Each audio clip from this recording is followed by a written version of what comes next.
Hi, everybody. This week, in week 1, we're going to be looking broadly at the area that you want to focus your working out loud on. And we're going to be using this form to do it. So we want to explore experience, growth and development, and contribution. And although you can, of course, just focus working out loud on work, because the focus of my work with wellbeing teams is looking at bringing the whole self to work, I wanted to see what it was like to expand it to cover these areas. So I'm going to explain how I've been thinking about it and how I use these to get to my area of contribution, and then invite you to do the same. So if we start with experience, this can be a bit like your bucket list. It might be things you want to do, places to go, people to meet. So for me, I'd love to travel to South America. I am a big gardening fan, and Sarah Raven is somebody I admire in terms of her gardening, and I'd love to visit one of her gardens or her garden in the south of England. I aspire to live and work in Australia or the US or Canada for 2 months a year. I did think about doing an adult gap year, but in the end decided this is what might work better for me, which would be balancing some work and some fun and living somewhere for 2 months a year. And I have a secret aspiration to be as fit and flexible as a yoga teacher. And I'd like to explore a yoga retreat to see whether that's really what I want to do or not. So those are some of the things that would be on my experience list. And then under grow and develop. Well, I would love to develop my calligraphy skills further. So grow and develop is either skills that you want to do or things you want to explore more, or personal growth experiences and development. So I did a calligraphy class around 6 weeks ago, promised myself I'd do 15 minutes practice every day, not quite done that. So that's an area that I'd like to grow and develop in. I love graphics and drawing and sketchnoting, really inspired by what Saskia does, and I want to develop my skills around that. I'm a meditator. I'm already part of a Train the Trainer program for mindfulness meditation, and I want to go deeper into my personal practice and learn how to introduce that into the workplace. I am, and those of you who follow me on Twitter and LinkedIn will know that I'm really exploring the concept and practice of teal, both what it means for me personally and the teams that I work in, and how we develop wellbeing teams. And teal means 3 breakthroughs. It's sort of next stage working, and that is bring the whole self to work, focus on evolutionary purpose and self-management. And I did a podcasting class or experience a few months ago, the Podcasting Fellowship by Seth Godin. And although I've been using SoundCloud for a while, I want to develop my podcasting skills and have a channel too. So those are areas that I want to grow and develop. And then next is contribution. And for many of us, that might include volunteering, or we might feel that we contribute through our work. So some of the areas that I would like to contribute in are addressing loneliness, not through things like befriending schemes, but through the areas of shared interests. And if you've read Hilary Cotham's book, I was really inspired by experiment number 5, and she introduces the concept of circle. And circle family brings together community circles, Hilary's work in circle, and the work we've been doing wellbeing teams. And we're just starting that in a 2-year pilot in our Abington wellbeing team.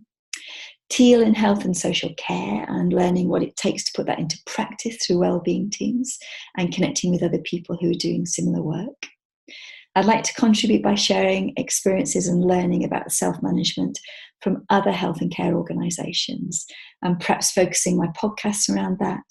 And we're also developing something called Open Teams, which is where we're going to be sharing how different organisations are embracing self-management, and having a website called Open Teams where you can find all those documentation, policies and procedures, and learn about things that way. And I'm also really, really interested in a new role within health and care that's a combination of social prescribing, health coaching, and trusted assessor, and using technology and different platforms to do that. So those are some of the things that I'm focused on. So how do you go from those to describing what your focus is, your working out loud focus is? So I've chosen one or two from the different areas. So I could focus on living and working in Australia, the US, or Canada by trying to find people who are interested in similar things around teal and self-management. I could use my working out loud experience to connect with people who are sketchnoting and learning from them. I could explore technology in health and care. I'm really interested in chatbots, virtual reality and AI, or in lifestyle medicine with Dr. Chatterjee's work and connect with other people who are exploring that too.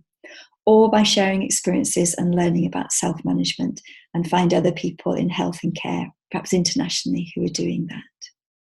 And the way that I made my final decision was really going where my energy and excitement is. So out of all of those, even though they're all really interesting to me, I decided in the end that I wanted to focus on teal and self-management. So we encourage each other to think about our focus working out loud on how and who you want to connect with, share and learn about. So an area they want to connect around, share or learn about. And then later on, we'll be looking at who cares about the same things, who you want to connect with. So my eventual focus is connecting with other people and organisations in health and care, both in the UK and internationally, who are implementing teal or self-management so that I can learn with and from them and hopefully share that with others, perhaps through podcasts or open teams. And you can see there that I've been very, very specific. That works for me, but you might start off with something that's really just quite broad. That might be connecting, sharing and learning about lifestyle medicine or technology in health and care or sketch notes. So any way that it works with you, that's what we're asking people to start thinking about in our session. And then we're now going to go into small groups. We're going to invite you to say hello to people there, to think about somebody who can take the role of facilitator and timekeeper. The role of the facilitator is simply to make sure that everybody gets heard, and timekeeper is to make sure we're ready to come back at 10 to the hour. You'll have a bit more time to look at individual reflection using those 3 columns, and then we'll invite you to share your thoughts and ideas for your role focus, your working out loud focus. And then next week, we're going to be, at the end of this session, we're going to ask you to post your focus on Slack in the focus channel, and ideally have done that by Friday. Tomorrow you'll be assigned a buddy randomly, and we'd like you to connect with your buddy, perhaps through a direct messaging, and think about how you want to support and connect with each other throughout the whole of the 6 weeks. So you'll have a home base, your group, who you've been meeting with today, and a buddy who won't be in your group, so that you can contact each other and support each other that way. Next week, we're going to be showing up and helping people find each other on social media. So I'm looking forward to seeing you next week.